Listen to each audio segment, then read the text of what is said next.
Vamos começar a nossa análise de hoje fazendo uma verdadeira imersão por aquelas engrenagens mais complexas e fascinantes da mente humana. A ideia é investigar de perto a psicopatologia severa, mas sem ficar só na superfície dos sintomas visíveis. A gente vai descer até as profundezas do que realmente causa o sofrimento psíquico, indo muito, mas muito além dos diagnósticos médicos tradicionais. O nosso guia principal para essa exploração é o excelente material do Instituto Bittencourt, focado nessa educação transformadora em psicanálise. E inclusive usando a logomarca da instituição como nossa grande referência de origem. É de lá que vem o curso do Dr. Francis Bittencourt. Essa é uma daquelas obras que consegue unir a precisão cirúrgica da psiquiatria com a imensa profundidade da psicanálise. É uma base absurdamente sólida, construída com anos de prática clínica, projetada exatamente para desvendar as raízes do sofrimento humano. E o nosso roteiro passa por 5 pontos-chave. Primeiro, a mente em sofrimento. Depois, a esquizofrenia. Em seguida, a paranoia. Os transtornos severos de humor e, para fechar a conta, a integração do tratamento. Partindo então para a seção 1, a mente em sofrimento. É aqui que a gente constrói a ponte entre a psiquiatria e a psicanálise. A filosofia central desse conteúdo defende uma ideia muito forte. Transtornos mentais severos não são, de jeito nenhum, apenas rótulos frios listados no manual. Pelo contrário, são condições humanas de uma complexidade gigantesca. Esse estudo serve como um guia vital para ensinar a gente a olhar além do diagnóstico e enxergar a pessoa que está ali sofrendo, a história individual dela e até as falhas estruturais naquelas relações mais primitivas. O que nos leva à seção 2, esquizofrenia, uma realidade fragmentada. Começando pelo que fica mais na superfície, pelo que é observável. Pelos critérios diagnósticos padrão, como os do famoso DSM-5, a esquizofrenia é identificada por sintomas muito claros e diretos. A gente fala de delírios e alucinações, que muitas vezes são aquelas auditivas, de escutar vozes. Tem também o discurso e o comportamento que ficam desorganizados ou catatônicos. E não podemos esquecer dos chamados sintomas negativos, como o embotamento afetivo, que é aquela queda na expressão das emoções, e a avolição, que é a falta total de motivação. Enfim, essa é a vitrine clínica da coisa. Mas o contraste aqui é simplesmente fascinante. De um lado, a biologia tenta explicar a mecânica do cérebro, apontando para um excesso de dopamina e alterações estruturais. Por outro lado, a psicanálise mergulha de cabeça no inconsciente. Os autores sugerem que rola um retorno ao narcisismo primário, umas fixações em relações da primeira infância cheias de ansiedade ou até uma falha na própria ordem simbólica. É como se a própria linguagem, que ajuda a organizar nossa realidade, entrasse num verdadeiro colapso.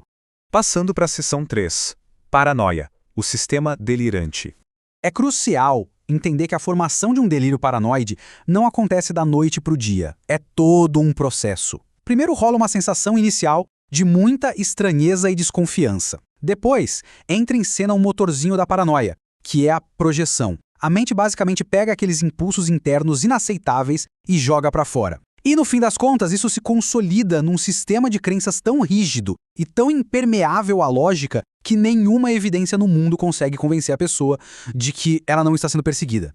O grande pulo do gato é entender a diferença entre uma projeção comum do nosso dia a dia e a patologia severa. Numa projeção normal, a gente ainda consegue reconhecer aqueles sentimentos como nossos em algum nível, mas na projeção paranoide, esse autorreconhecimento desaparece por completo. Fica uma crença inabalável de que desejos ruins nascem única e exclusivamente nos outros, o que cria uma realidade de vitimização constante por intenções maliciosas.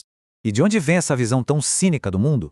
A raiz disso tudo costuma ser a destruição da confiança básica. É aquela crença fundamental, desenvolvida lá no comecinho da vida, de que o mundo é um lugar seguro e que as pessoas são do bem.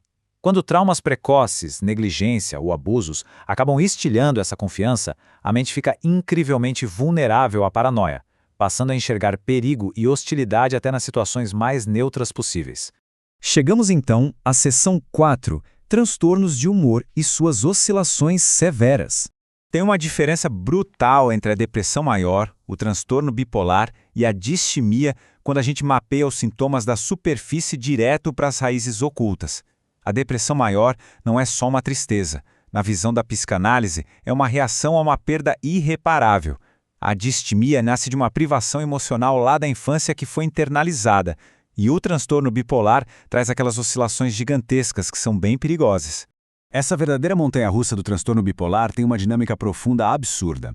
Na maioria das vezes, a fase de mania é vista apenas como uma euforia descontrolada, mas olhando a fundo, a mania é um mecanismo de defesa gigantesco, uma tentativa desesperada e onipotente de fugir da dor psíquica. Só que quando essa defesa tão grandiosa desmorona, vem a queda para a fase depressiva, que é basicamente o confronto doloroso com o desamparo real e o trauma. E por fim, a seção 5, o tratamento através de uma abordagem integrada. Diante de tanta complexidade, fica óbvio que tratar essas patologias exige um trabalho multidisciplinar. A farmacoterapia é absolutamente crucial para acalmar as tempestades químicas e permitir um funcionamento mínimo. Mas parar por aí é como colocar um curativo numa fratura exposta, porque silencia o sintoma, mas não cura a ferida. É por isso que a psicanálise entra para explorar os traumas inconscientes no ambiente seguro, de braços dados com a reabilitação psicossocial, ensinando habilidades essenciais para um retorno real à vida em sociedade. Tem uma conclusão brilhante do Dr. Francis Bittencourt que resume bem tudo isso. Ele diz que trabalhar com transtornos severos vai além da ciência. É uma arte, uma ética e, sobretudo, um ato de amor e compromisso com a humanidade. Sem uma empatia genuína, para conseguir reconhecer a dor gigantesca por trás de um delírio ou de um episódio depressivo, buscar uma cura estrutural é uma tarefa quase impossível. Para fechar a nossa reflexão de hoje, como a atitude de olhar além do sintoma visível, tentando entender as raízes do inconsciente, pode mudar não só o tratamento nas clínicas, mas também a forma como toda a nossa sociedade acolhe quem tem doenças mentais graves. Fica o convite para que essa mudança de perspectiva traga uma empatia muito mais profunda e estrutural para o mundo ao nosso redor. Muito obrigado por acompanhar mais essa análise de conteúdo com a gente e até a próxima.